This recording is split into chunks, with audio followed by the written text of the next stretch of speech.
हा.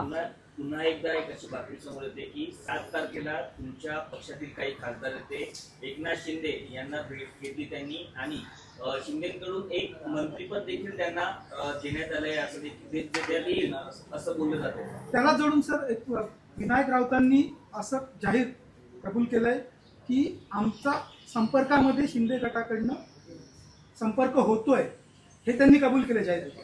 आणि काय पुढे आणखीन काय आहे? हेच आहे की रोज हे सुरू असतं, पण आता असं म्हटलं ते 7 आणि 8 जूनला दिल्लीत होते एकनाथ शिंदे, बैठक झाली आहे, 7 खासदार, परत एकदा बातमी 7 खासदार? हो, शिवसेना उद्धव 7 खासदार? 9 पैकी 7. अरे नाही, आकडा चुकतोय. 9 पैकी 9 आहे. 9 पैकी 9 असतील किंवा 10 पण असू शकतात. तर मी पण राज्यसभेत आहे, तर 9 पैकी 10 खासदारांचा आकडा हा योग्य आहे. आणि तो आकड्यात गफलत करू नका. 9 पैकी 10 किंवा 11 पण असतील, तर ते आकडे जरा समजून घ्या. कोणीही कुठे जात नाही, ज्यांना जायचं ते गेले. सगळे पक्षाबरोबर मजबूतीने उभे आहेत. आता का निवडणुका नाही आहेत. लोकसभेच्या निवडणुकांना जवळजवळ अजून 3 वर्ष आहेत.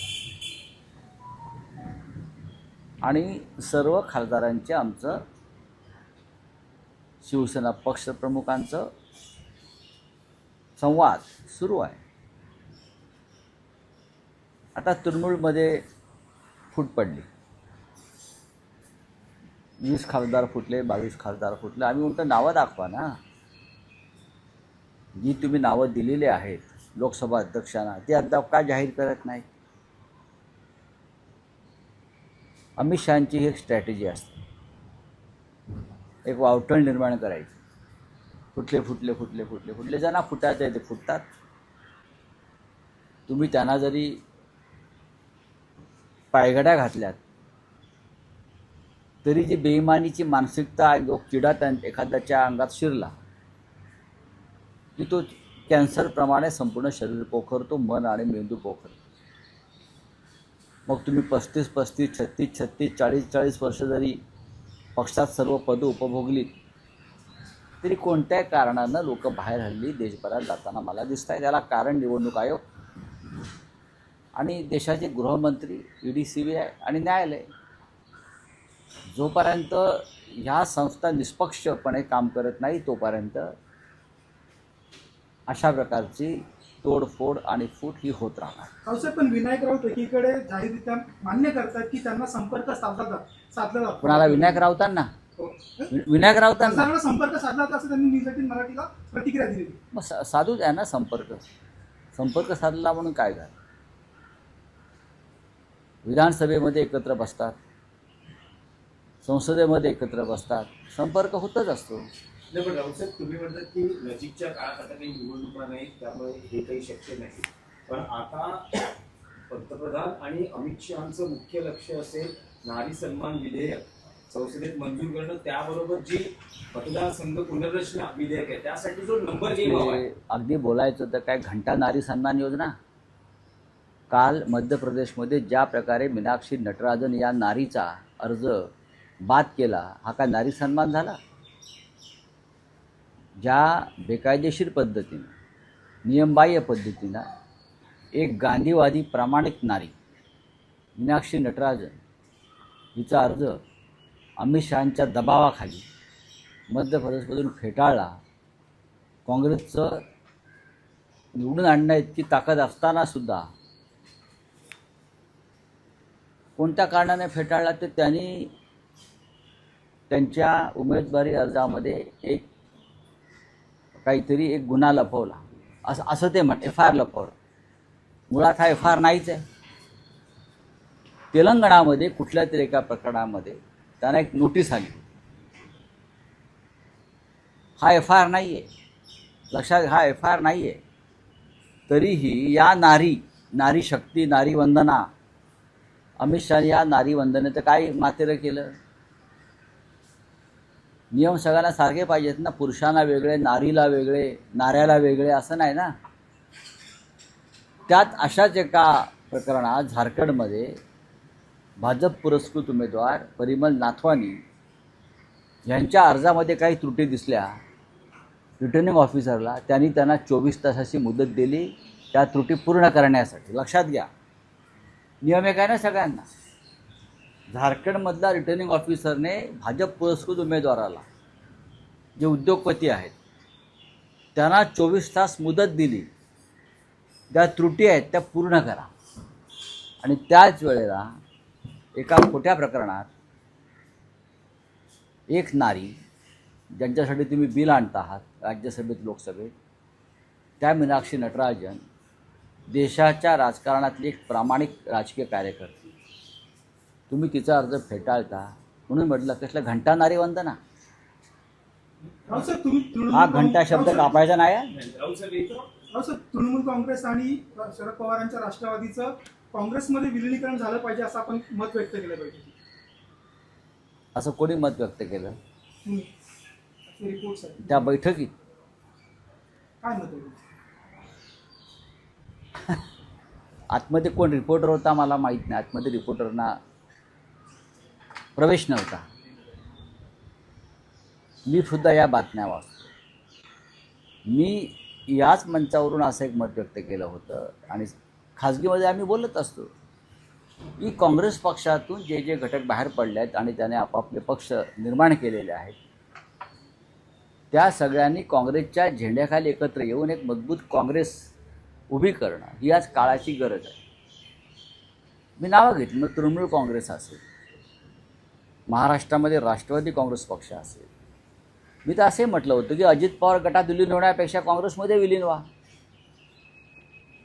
हा काय अजित पवार गटामध्ये विलीन होण्यापेक्षा तेव्हा बोललो मी, आता त्यांचा विषय संपला, की राष्ट्राच्या मुख्य प्रवाहात सामील व्हायला पाहिजे. जसं तेलंगणामध्ये काही काँग्रेसचे घटक वेगळे झाले, त्यानंतर ओरिसामध्ये बिजू जनता दल हे मूळ काँग्रेसवालेच आहेत.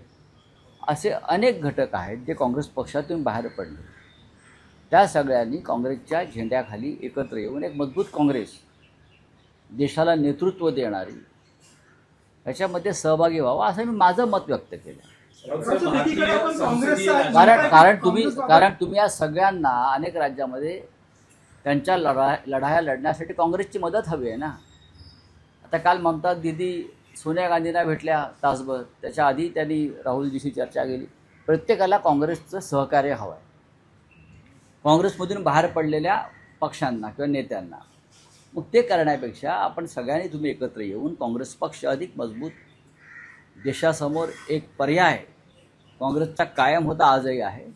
तर या पद्धतीनं सगळ्यांनी विचार केला पाहिजे असं माझं मत होतं. आणि ते त्या संदर्भात माझ्या माहितीप्रमाणे काँग्रेस पक्षात आणि इतर काही घटक पक्षामध्ये त्या संदर्भात विचार सुरू आहे. पण दुसरीकडे तुम्ही काँग्रेस, महाराष्ट्रातल्या काँग्रेसवरती मार्मिकमधनं टीका पण करताय तो, आणि त्या संदर्भात मार्मिकवर 2 कोटीचा मारहाणीचा दावा देखील दाखल झाला. हे बघा, मी टीका केलेली नाही. मी आता काय बोलतो आहे, काही लेखक असतात, लेखक त्यांची मतं मांडतात आणि त्या लेखकांच्या मताशी संपादक सहमत असतातच असं नाही, अशी एक ओळ असते. करेक्ट.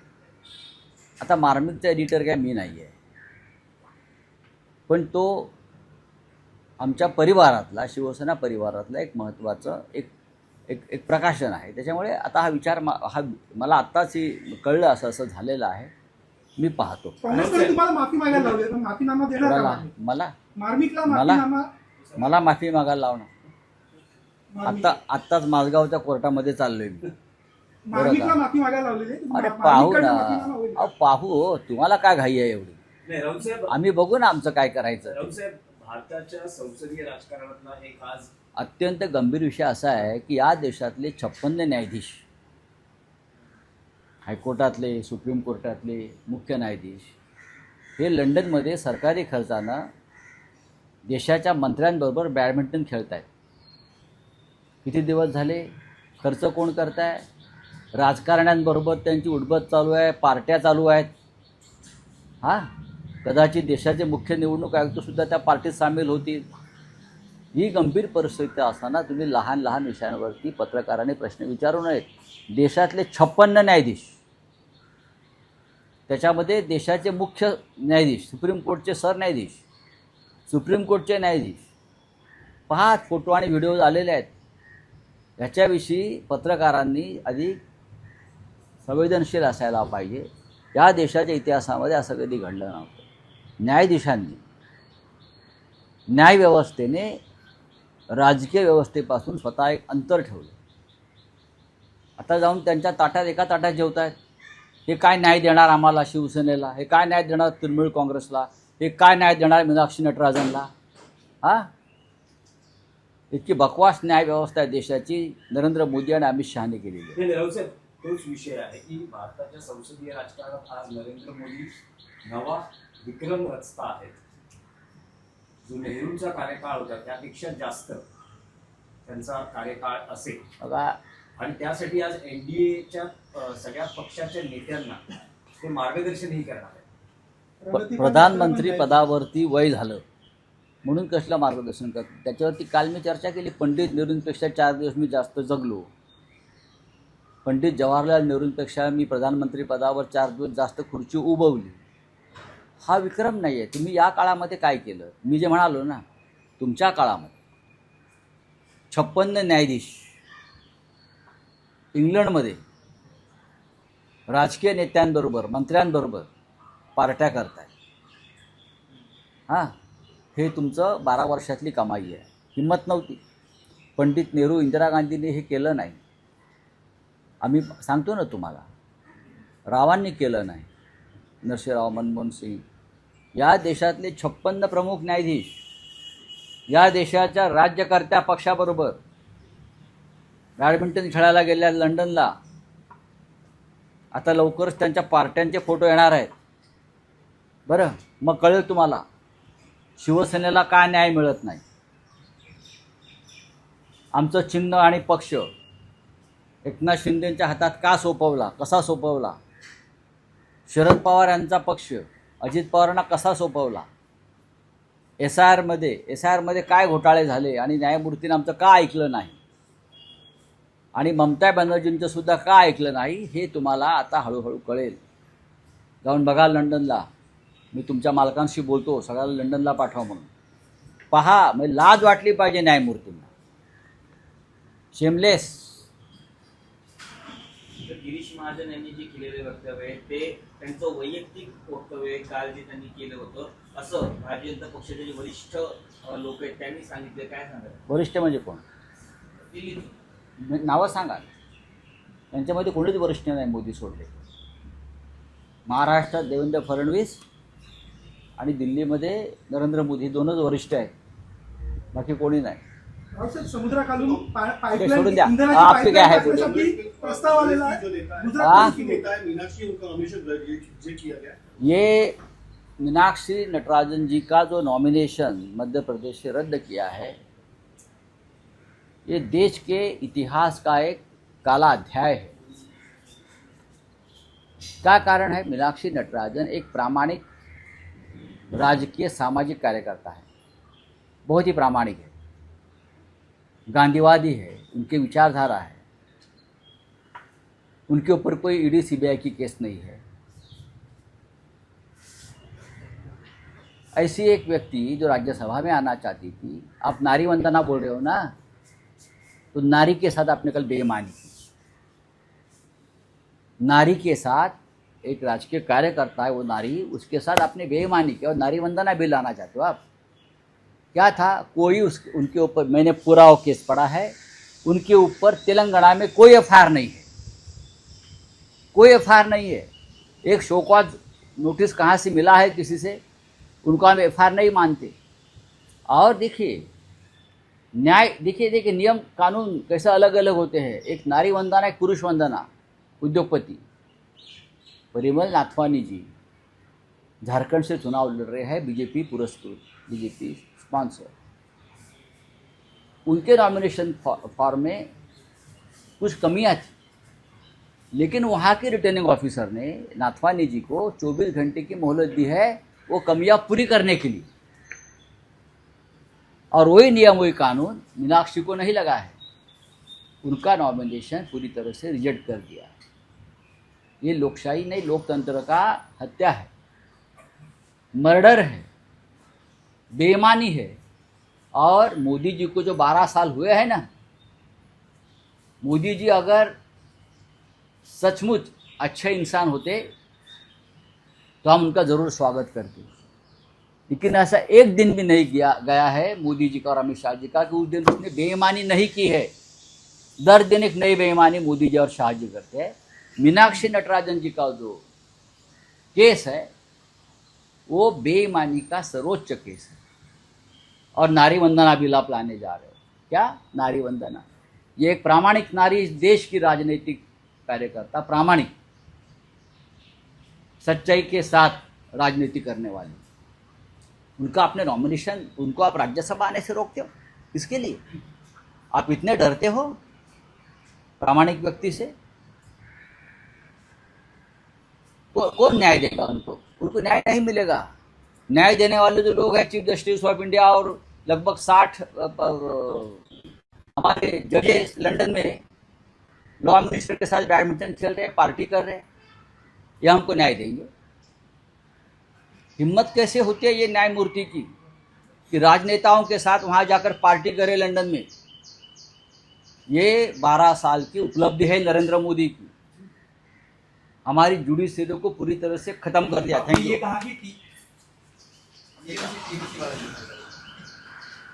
क्या है? टीएमसी और एनसीपी पक्ष जो कांग्रेस से अलग मैंने ये नहीं कहा है किसी पार्टी का नाम लेकर, मैंने कहा कि आज सभी को कांग्रेस पार्टी की मदद चाहिए लड़ाई लड़ने के लिए अपने अपने राज्य में।